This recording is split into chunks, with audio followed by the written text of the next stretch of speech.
A maldição da senzala da Serra Branca. Veja essa história a seguir.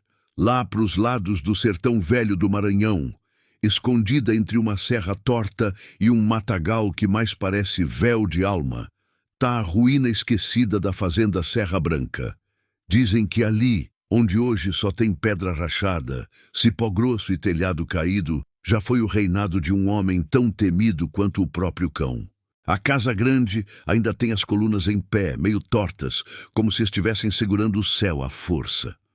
E lá embaixo, meio escondida atrás da moita de jurema preta, ficam os escombros da senzala, feita de pedra escura e cimento grosso. O chão ainda tem marca de corrente. E ninguém mesmo, se atreve a pisar ali depois que o sol vai embora. Na vila mais próxima, chamada Canto da Onça, o povo só fala baixinho quando o nome da fazenda é citado. Um velho vendedor de rapadura me disse uma vez: "Meu filho, ali ninguém entra depois das 6 da tarde, não. O que mora lá agora não é mais gente, é promessa maldita." E acredite, até os animais evitam passar perto. Nem passarinho canta, nem cachorro late. Alguns juram que nas noites de vento quente se escuta um canto de lamento vindo da serra. Outros dizem que viram luz de candeeiro aceso dentro da casa abandonada, mesmo sem ter ninguém por lá há mais de 100 anos. Mas isso é só o começo da história. Veja até o final e já inscreva-se no canal, deixe seu like e veja outras histórias já postadas. Antes da fazenda cair no esquecimento, ela era o império de um só homem. Chamavam ele de Coronel Aristides Barreto. Alto, de bigode pontudo, sempre de chapéu branco e olhar de cobra prestes a dar o bote. Era respeitado, mas por medo. Dizem que até o juiz da comarca dobrava a espinha quando falava com ele. O coronel mandava como um rei cruel, e quem contrariava ele sumia. Capataz, escravo, até parente, ninguém estava a salvo. Mas o mais estranho não era a mão de ferro dele. Era o que acontecia dentro do casarão quando a noite caía. Os empregados diziam que viam luz vermelha pelas janelas da biblioteca. Outros escutavam vozes falando numa língua esquisita, como se fosse bicho misturado com gente.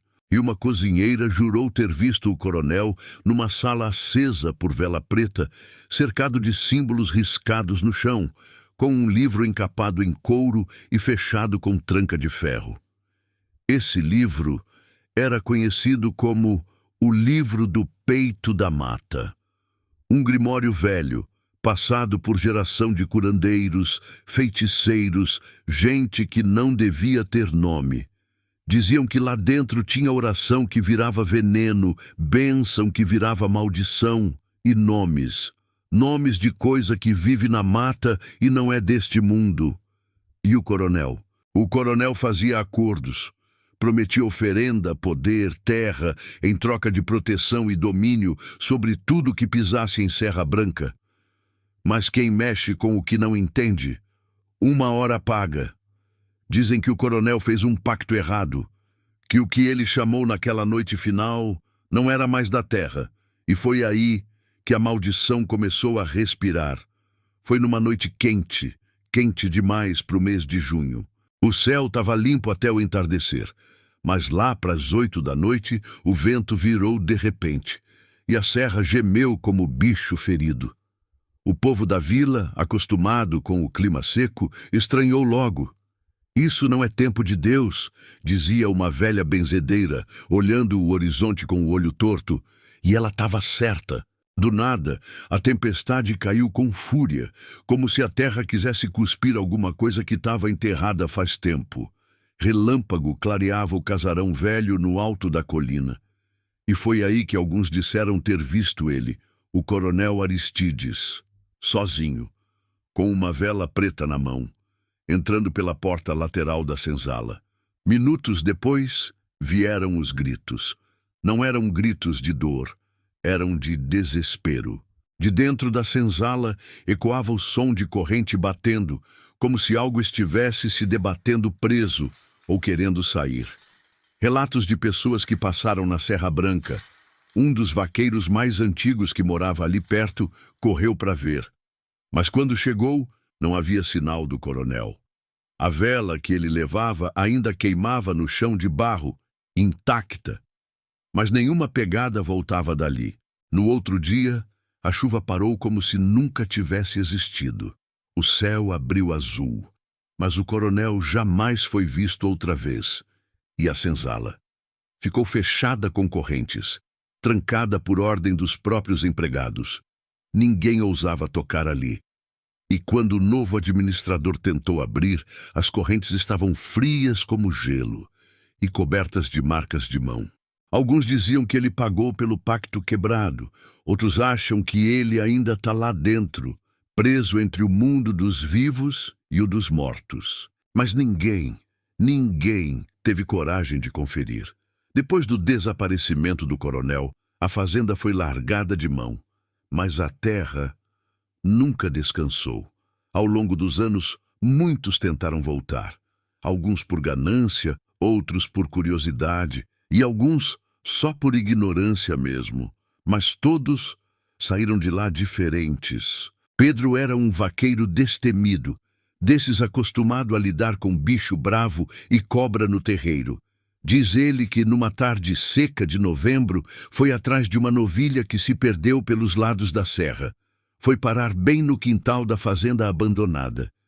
Ele contou que o cavalo empacou de repente, suando frio e tremendo. E quando Pedro olhou para a senzala, viu uma sombra de homem sentado, com um chapéu branco, só que sem cabeça. Moradora da vila vizinha, Dona Severina era parteira e rezadeira. Jurava que uma vez, no auge de uma seca, sentiu alguém chamar o nome dela no meio da noite. Ela pensou que era criança da vila, mas o som vinha da serra. E quando chegou perto da fazenda, viu luz acesa dentro da senzala.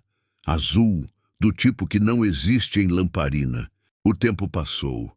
Décadas foram embora. E a fazenda da Serra Branca ficou esquecida, devorada pelo mato e pela memória do povo. Mas toda maldição tem um fio puxado pela curiosidade. Foi em 2003, quando um rapaz chamado Luciano Barreto, neto do coronel, apareceu na vila dizendo que vinha do sul e que tinha recebido os documentos da fazenda por herança. Quero entender o que aconteceu com meu antepassado. Dizem que ele desapareceu, mas ninguém nunca explicou direito. Era um jovem calado, de óculos e pele branca demais para o sol daquelas bandas. Desconfiado, o povo o evitava. Mas ele era insistente. Luciano contratou 2 pedreiros para limpar o casarão, só de dia. Nas primeiras semanas, nada. Mas quando começaram a remover uma parte do assoalho da biblioteca, encontraram uma caixa de ferro selada com símbolos riscados à faca. Dentro havia um diário em couro escuro, com páginas amareladas e letras tortas, como se escritas às pressas. Era o diário do próprio coronel Aristides. O segredo do coronel. As anotações eram confusas, mas aterrorizantes. O coronel falava de uma entidade da mata escura, chamada apenas de aquele que observa, e dizia que tinha feito um acordo de poder eterno. Em troca, oferecia sangue e obediência. Mas em uma das últimas páginas, ele escreve: algo deu errado, o ritual da lua minguante foi interrompido, eu fui traído, eles estão vindo me buscar. Logo depois disso, o diário acaba. Luciano não parou. Quis investigar a senzala, mesmo contra os avisos dos moradores. Contratou 2 homens e voltou lá à noite. E naquela madrugada, ninguém dormiu na vila. Um grito longo, fino, doído, acordou até os bichos da mata. Pela manhã, ninguém encontrou Luciano.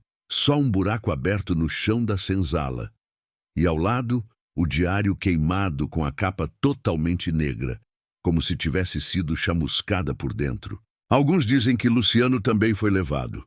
Outros juram que ele libertou o que o coronel tinha prendido com o pacto incompleto. Mas uma coisa é certa. Depois daquela noite, A senzala nunca mais ficou quieta. Então ninguém mais ousou pisar na fazenda. Até hoje é um mistério para onde Luciano foi. Comente o que você acha. Se ficou até o final, já inscreva-se no canal para ajudar a trazer mais histórias e deixe seu like.